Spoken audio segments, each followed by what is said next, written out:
ይህን ፈለጋ እግዚአብሔር ቴቶ በቃ እስኪ ዛሬ ምን ያደርግልኝ ይሆን? በቃ እግዚአብሔር በዚህ ጉዳይ ላይ ይናገረኝም ይላሉ። ምንድነው ጉዳያቸው ሲባል በዚህ በቃ በጀመርኩት አሁን መኪና ሊገዛ አሁን የውጭ ፕሮሰስ ጀምሬያለሁ፣ አሁን እንደዚህ ያደርጋሉ። መልካም ነው ይህን ማድረግ፣ ወደ ውጭ መሄዳችሁን ጥሩ ነው፣ እንዲህ ጥሩ ነው። ነገር ግን እግዚአብሔር የሚፈልጉ ራሱን እንድትፈልጉ ነው። ራሱን እንድትፈልጉ ይፈልጋል እግዚአብሔር። እግዚአብሔር በእግዚአብሔርነቱ። ስለዚህ እግዚአብሔርን የሚፈልግ ልብ ደስ ይበላል። ደስታ የትም አታገኙ። ዛሬ እግዚአብሔር የፈለገ የምትፈልጉትን ነገር ቢሰጣችሁ በዛ ነገር ደስታ አይገኝም። እጃችሁ ሲገባ ቀለው ይታይላችኋል። ነገር ግን እግዚአብሔርን በእግዚአብሔርነቱ ስትፈልጉ እግዚአብሔር ደስታ ይሰጣችኋል። አያችሁ፣ ከነገሮች ያልሆነ የሆነ ወቅታዊ የሆነ ነገር አይደለም፣ የሆነ የሚያልፍ ነገር አይደለም፣ የሚቀር ነገር ሳይሆን እግዚአብሔር አምላክ ዘላለም የሆነ ነገሮች ሲበላሹ ሲስተካከሉ ሊሆን ይችላል፣ ሲሳካ ሳይሳካ ሊሆን ይችላል። ደስታችሁ የቀጠለ ይሆናል። ክብር ለኢየሱስ። የማይቋረጥ ደስታ ይሆናል። ስለዚህ እርሱ ብቻ ሳይሆን ስሙ ራሱ ቅዱስ ነው። እግዚአብሔር ስሙ ራሱ ቅዱስ ነው። እርሱ የስሙ መገለጫ እሱ ስለሆነ እግዚአብሔር በመፈለግ ውስጥ ትልቅ ደስታ አለ። እግዚአብሔርን በመፈለግ ውስጥ ሐዘን አይደለም። እግዚአብሔርን በመፈለግ ውስጥ ለቅሶ የለም። አያችሁ፣ ሰዎች ብዙ ነገር ፍለጋ ወደ ብዙ ቦታ በመሄድ ብዙ ነገር ይዞ ይወጣል። ስኬት አለ በሚሉት ቦታ አለመሳካት፣ ደስታን ለማግኘት በሄዱበት ቦታ ሰዎች ሐዘንን ይዘው ይመጣሉ። ስለዚህ ወገኖች እግዚአብሔርን በመፈለግ ውስጥ ታላቅ ደስታ አለ። የሚገርመው ነገር እግዚአብሔርን በመፈለግ ውስጥ አንድ ነገር አለ። ደስታ ብቻ አይደለም፣ ጽናት አለ ወገኖች። ምክንያቱም እንዳል እግዚአብሔርን ፈልጉ ትጸናላችሁ ይላል። ሁሉ ጊዜ ፊቱን ፈልጉ። አያችሁ፣ መጽናት ብዙ ጊዜ መጽናት የሚገኘው እግዚአብሔርን በመፈለግ ውስጥ። ሰዎች መጽናት በእግዚአብሔር ፊት መጽናት ይፈልጋሉ፣ በጸሎት መጽናት ይፈልጋሉ፣ በተለይ በቅድስና በእግዚአብሔር ፊት ለመኖር መጽናት ይፈልጋሉ። ነገር ግን እግዚአብሔርን መፈለግ አይፈልጉ። እግዚአብሔር ከህይወታቸው ምንድን ነው የሚፈልገው? እግዚአብሔር ምን እንድትሆኑለት ነው የሚፈልገው? ያንን ነገር ሰዎች መሆን አይፈልጉም። እግዚአብሔር በመፈለግ ውስጥ አንደኛ ደስታ አለ፣ ሁለተኛ መጽናት አለ። ጸንታችሁ ትቆማላችሁ። የትኛውም አይነት ችግር ቢመጣ ከእግዚአብሔር ቤት ሊያወጣችሁ አይችልም። የትኛውም ችግር ማግኘት ቢመጣ፣ ማጣት ቢመጣ፣ ረሃብ ቢሆን፣ ጥጋብ ቢሆን፣ የትኛውም ቢሆን፣ መሳካት አለ መሳካት፣ አያችሁ፣ የትኛው ከፍታና ዝቅታ ቢሆን እግዚአብሔርን የምትፈልጉ ከሆነ ጸንታችሁ ትቆማላችሁ። አያችሁ፣ የእግዚአብሔር ከእናንተ እግዚአብሔር የሚፈልግ ልብ ደስ ይላል። እግዚአብሔር ከእርሱ ጋር ይሆናል። ምክንያቱም እግዚአብሔርን ስትፈልጉ እግዚአብሔር ከእናንተ ጋር ይሆናል። እግዚአብሔርን ፈልጉት ይላል መጽሐፍ ሲናገር፣ ቀርቦም ሳለ ጥሩት ይላል። ክብር ለኢየሱስ ይሁን። ቀርቦ ሳለ እግዚአብሔርን መጥራት፣ እግዚአብሔርን መፈለግ፣ ጸንቶ መቆማል።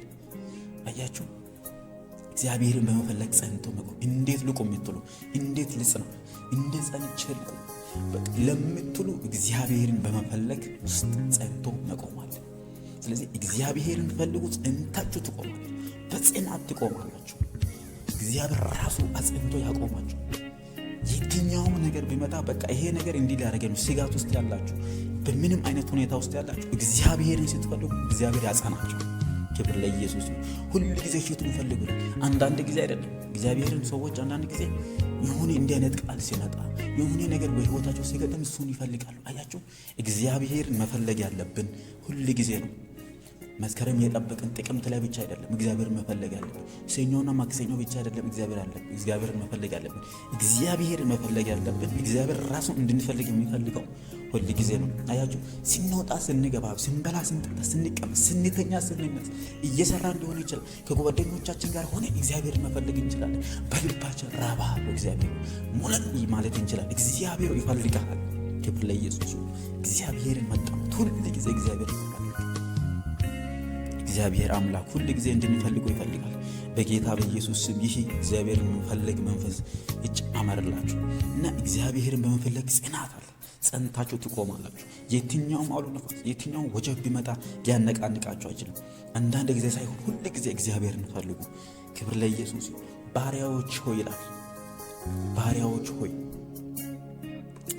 ቁጥር 5-6 ላይ ባሪያዎች ሆይ የአብርሃም ዘር ለእርሱም የተመረጣችሁ የያዕቆብ ልጆች ሆይ የሰራትን ድንቅ አስቡ ይላል። ተአምራትም የአፉን ፍርድ ይላል። ክብር ለኢየሱስ ይሁን። ባሪያው የአብርሃም ዘር መጀመሪያ ባሪያ ነበራችሁ። አሁን ወደ አብርሃም ዘር የተቀላቀላችሁ ለእርሱም የተመረጣችሁ የያዕቆብ ልጆች ሆይ ይላል። የሰራትን ድንቅ አስቡ። አያችሁ እግዚአብሔር እንግዲህ ለእስራኤል የሰራውን ድንቅና ተአምራት ታውቃላችሁ። እንግዲህ ዘጸአት ላይ እግዚአብሔር አምላክ ከግብፅ ምድር እንዴት እንዳወጣቸው ያንን አስቡ። እግዚአብሔር ያደረገላችሁ ያንን ታምራት አስቡ። እግዚአብሔር የሰራላችሁ ያንን ታምራት አስቡ። ምንድነው ተደረገልኝ እንዴ? እግዚአብሔር ምን አደረገ? እግዚአብሔር ከግብፅ ምድር አወጣቸው። እግዚአብሔር ከባርነት ምድር ባሪያ ሆኗችሁ፣ ባሪያ የአብርሃም ዘር ሆናችሁ፣ ነገር ግን ባሪያ የሆናችሁ በግብፅ ባርነት ውስጥ ጡብ የምትጠበጥፉ የተለያየ ነገር እየተሸከማችሁ በባርነት የምትኖሩ በጭንቅ የምትኖሩ እግዚአብሔር ነፃ አውጥቷቸው። ስለዚህ ይህንን አስቡ። እግዚአብሔር የሰራትን ድንቅ አስቡ ይላል። ተአምራቱን የአፉን ፍርድ ይላል። እግዚአብሔር ከባርነት ነፃ አውጪ ነው ወገኖች። እግዚአብሔር ከባርነት ነፃ አውጪ ነው። እግዚአብሔር ከስንት ባህር በኢየሱስ ክርስቶስ ነፃ አውጥቷቸው ለመመረጥ የማንገባ የተመረጣችሁ የያዕቆብ ልጆች ሆይ ይላል። የሰራትን ድንቅ አስቡ። ተአምራትን የአፉን ፍርድ ይላል። ክብር ለኢየሱስ ይሁን። እግዚአብሔር ሲመርጠን የምንመረጥ ሆነን አይደለም። እግዚአብሔር ሊመርጠን ሲመጣ ወገኖቼ የምንመረጥ መልካም ስራ ስላለን ሳይሆን እግዚአብሔር አምላክ በምህረቱ መረጠን። ክብር ለኢየሱስ ይሁን። ስለዚህ ነገር በእርሱ ድንቅ በእርሱ ተመረጠን። በድንቅ አመራረጡ እግዚአብሔር መረጠን። ይህን ደግሞ ማሰብ አለብን። ማሰብ ያስፈልጋል ወገኖች። እግዚአብሔር አምላክ ከኃጢአት ባርነት፣ እግዚአብሔር ከአጋንንት እስራት፣ ከዛ ከተገዛንበት ከዛ ባርነት ውስጥ እግዚአብሔር አምላክ በልጁ በኢየሱስ ክርስቶስ በኩል ነፃ አወጣን። አያችሁ በዚህ ሰዓት ብዙ ሰዎች በብዙ ባርነት ውስጥ አሉ። እግዚአብሔር ግን ነፃ አወጣ። ነፃ የወጣችሁ ሰዎች ናቸው። በእግዚአብሔር ነፃ የወጣችሁ ሰዎች ናቸው። ስለዚህ ይህን በማሰብ እግዚአብሔርን ማመስገን ያስፈልጋል። ሁል ጊዜ ደግሞ ይህንን ማሰብ ያስፈልጋል። እግዚአብሔርን የሚፈልግ ልብ ደስ ይበለው። ስለዚህ እግዚአብሔርን ስታመሰግኑ ከፍለጋ ጋር እየፈለጋችሁ እግዚአብሔር ታላቅነትን አወራ። እግዚአብሔር መርጠኸኛል ሲባል ደግሞ አንተን ይፈልግሃል። ይህ የመረጥከኝ አምላክ ተናግሬ ተአምራትን ተናግሬ በቃ ብዬ አልተውም። አንተን ይፈልጋል። አሁንም ታስፈልገኛል። በዚህ ዘመን አሁንም ታስፈልገኛል። አሁን ለሚቀጥለው ህይወትን ታስፈልጋል። ለህይወት ለነፍሷ ለራሷ ታስፈልጋታለህ በሉ። አቶ ሲሞላላችሁ ሲጎላችሁ ብቻ አይደለም። ሲሞላላችሁ ሲጎላችሁ በሁለቱም እግዚአብሔር መፈለግ አለባችሁ። በየትኛው ሁኔታ ዳዊት እንዳለው አምላኬ አምላኬ አለ ወደ አንተ ይገሰግሳለሁ አለ። ነፍሴ አንተ ተጠማች ካለ በኋላ ስጋዬም እንዴት እንትናፈቀቻል። ምክንያቱም የሚገርማችሁ ነገር በዛ ሰዓት ዳዊት ስደት ውስጥ ነው ያለው። በዛን ሰዓት ዳዊት ልጁ አቤሴሎም ባሳደደበት በኤዶምያስ ምድረ በዳ ላይ ሆኖ ነገር ግን የጸለየው አንድ ነገር ነው። እግዚአብሔር ነፍሴ አንተን ተጠማቻል። ስጋዬም እንዴት ስጋዋ የለመደችው ነገር አለ። ዳዊት ንጉሥ ነው። ስለዚህ ያንን ሁሉ ረስታ ስጋዋ ራሱ የተጠማችው ያንን ክብሩን ኃይሉን ለማየት በመቅደሱ ኃይሉና ክብሩን ለማየት። ስለዚህ ይህን ሁሉ ጊዜ ተጠሙ። የዛን ጊዜ እግዚአብሔር ሕይወታችሁን በደስታ ይሞላዋል። እግዚአብሔር ሕይወታችሁን በተአምራት እንደገና ሌላ ተአምራት በሕይወታችሁ ያደርጋል። እግዚአብሔር አምላክ ዘመናችሁን ይባርክ። እግዚአብሔር አምላክ ራሱን በመፈለግ ራሱን በማመስገን መንፈስ ይባርካችሁ።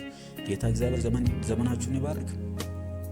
ይሄ መልእክት እንግዲህ ሌሎች ብዙዎች ጋር እንዲደርስ ሼር ማድረጋችሁን በተለያየ ፌስቡክ ላይ ሊሆን ይችላል፣ ሌሎች ሚዲያዎች ላይ ኢንስታግራም፣ ቴሌግራም፣ ኢሞ ላይ ሼር በማድረግ ሌሎች ጋር እንዲደርስ አድርጎ እግዚአብሔር አምላክ ዘመናችሁን ይባርክ። ተባረኩ።